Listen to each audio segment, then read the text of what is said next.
I invite you to stand for the reading of the Gospel, which today comes from Matthew 13.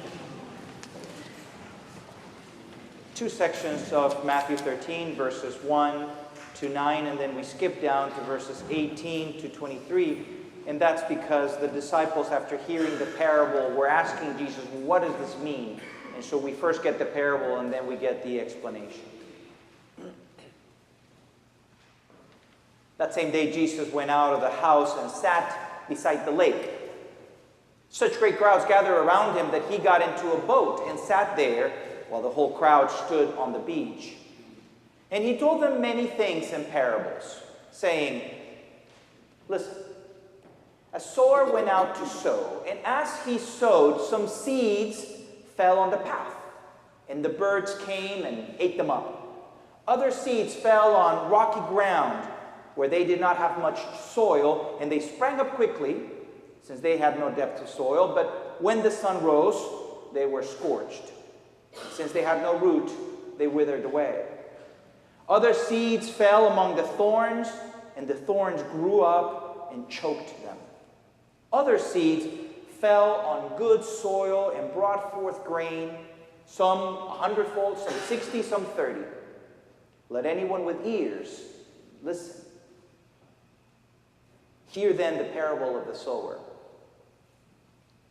When anyone hears the word of the kingdom and does not understand it, the evil one comes and snatches away what is sown in the heart. This is what was sown on the path. As for what was sown on the rocky ground, this is the one who hears the word and immediately receives it with joy. Yet such a person has no root, but endures only for a while. And when trouble or persecution arises on account of the word, that person immediately falls away. As for what was sown among the thorns, this is the one who hears the word, but the cares of the world and the lure of wealth choke the word, and it yields nothing. But as for what was sown on good soil, this is the one who hears the word and understands it, who indeed bears fruit and yields, in one case 100-fold, in other 60, in other 30. Friends, this is the word of the Lord. Thanks be to God. You may be seated.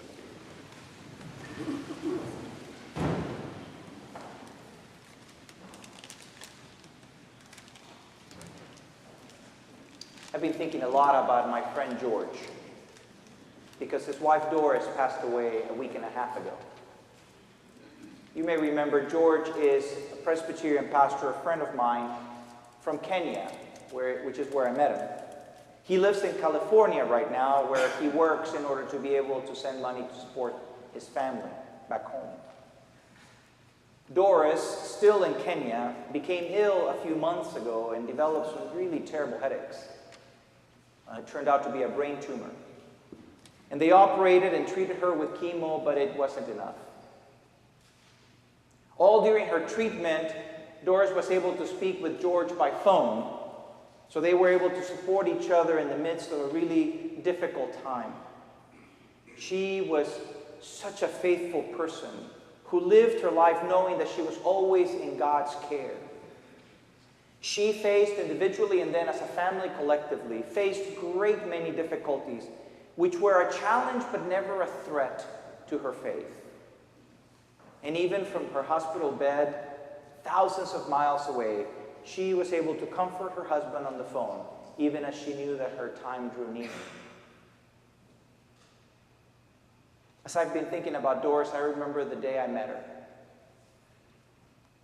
I met her in Kenya. I happened to be in Kenya because I, along with other members of churches and pastors, went to visit our sister presbytery in central Kenya. And during that trip, I got to meet George and got to go to his church and eventually to his home. We took a bus from one of his churches. He had several churches. One of his churches down to his home, which was a good hour away. We took the bus, and all of that was on paved roads. But when we got off the bus, we were on dirt roads down a hill to his home. All vegetation around us was green and lush. This was early in January of '99. We were about a dozen miles south of the equator. We walked by houses, by fields being cultivated. And we finally arrived at his home, which was a modest one-story, two-bedroom home made out of these large stones that were different sized stones, but large stones that were then held together by mortar to form the walls. Next to the house was a little building, looked like a shed. And it turned out it wasn't a shed. It was made out of wood. It wasn't a shed. It was actually their first home where they lived, all crammed in there while they were building their permanent home. When we arrived, Doris was busy at work in the kitchen preparing a meal for us. She was such a gracious hostess. We walked in, and then we started looking around the house and the property behind the house. They had a little stable where Doris kept a cow, and then there was some room there for some chickens. She would keep some of the milk and some of the eggs, but mostly she would sell them. That was part of how she helped with the household income. And the house and the stable and the chickens were all in a fairly flat area, but immediately behind all that, the ground just sloped downward precipitously towards a creek that was in the back there. The dark maroon dirt all around us was fertile soil. You could see all sorts of tall vegetation around us. But it was land that required a lot of work for it to produce properly. There are the stones for one. My goodness, they're everywhere. All these stones, and people have to work the land. People who want to work the land have to clear out all these stones from the soil. And I could just picture Doris and George and their 3 children working in that field and taking out those stones and piling them in one place. And those were the stones that would eventually become the walls of their new home.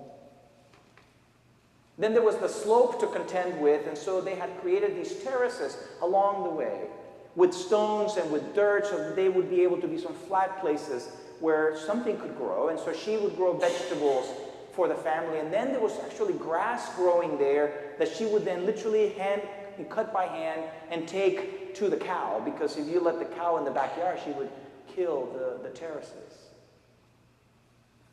I would not be surprised if in Kenyan folklore there was a story or a fable somewhere about how the color of that dirt was that way because of the blood, sweat, and tears that people had to spend in order to be able to make the land produce. I think about that dark maroon dirt in the parable of the sower. Even though the soil in Palestine isn't that color, but it's very rocky. There are places that need to have those rocks removed in order for them to be productive. But I tell you that soil is productive if there's enough water around, whether it's rain or a river or whether there's an irrigation system. And so I picture that sower grabbing those seeds and spreading them willy-nilly, landing this place and that. And that fertile soil and that willing seed were trying to do their best to produce some fruit. And I'm telling you, that must be some good soil and some premium seed, because it would grow even on the packed dirt of a road if it hadn't been for the birds. And it would grow even amongst rocks. And it would grow even in the weeds and in the thorns. And then, of course, when it landed in the good soil, it would yield and be very productive in the soil that had been prepared for it to grow. I also sort of picture the people who were hearing the story for the first time, glancing at each other and wondering, why is that sower wasting some good seed on places that haven't been prepared yet for planting? There's nothing wrong with the soil. It's just that there's other stuff around it that needs some work. It requires some blood, sweat, and tears of a patient worker to get things ready before someone else would come and plant those seeds. It's Doris's backyard that makes me have hope when I read this parable. Because as Jesus was explaining it, that soil is something like our heart, and that seed is the news of God's love for us. And frankly, one could read that parable with some degree of despair. Oh no, maybe I am the one who hears the word and doesn't understand it. Or maybe I'm the one that gets easily distracted and have a fickle faith. What Doris taught me was that rocky patch isn't always a rocky patch, or doesn't have to remain so. Or that thorny patch isn't always a thorny patch and doesn't have to remain so. The soil in those patches is always ready for the seed. But the soil has to be worked. Someone has to tend to it. And so if you want an image of that, think about Jacob in our first reading in the scriptures. Because Jacob, in that story of Genesis, Jacob is the one that comes in, and from the very beginning, he's a problem child. And yet, he's the one that God is choosing. Jacob was a cheat, fighting from the womb. And as a young man, manipulating a situation to sort of take away something from his brother Esau, take his birthright away from him. Now, Jacob was fertile soil, but there was so much work that needed to be done with his heart. And so Jacob also gives me hope.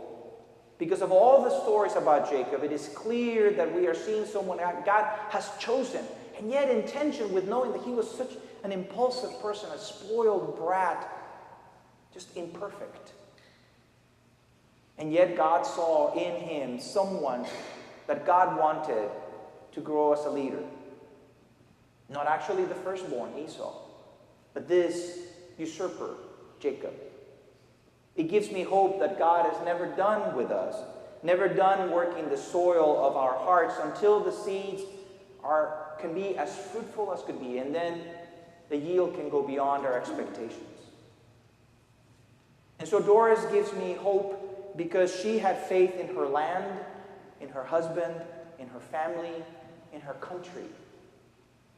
And none of those were ever perfect. In fact, there were sometimes extremely trying circumstances that they went through as a family that could have made anybody else wonder whether they were going to make it through.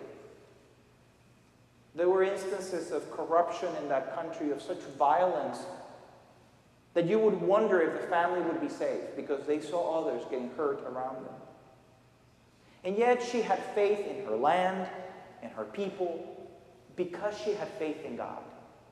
She had faith that God was never going to be done with them, that they were not locked into a specific soil condition, but that they were always a faith work in progress. She saw God at work in her garden, in her heart, in the heart of her children. And what God took a hold of, God would make sure would be productive.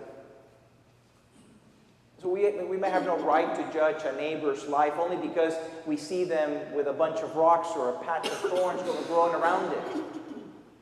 That's a work in progress, just as much as we are, because our faith can be and is sometimes impeded by rocks and thorns of life. But there is God, and God is not done with us. God knows there's good soil in here. And God knows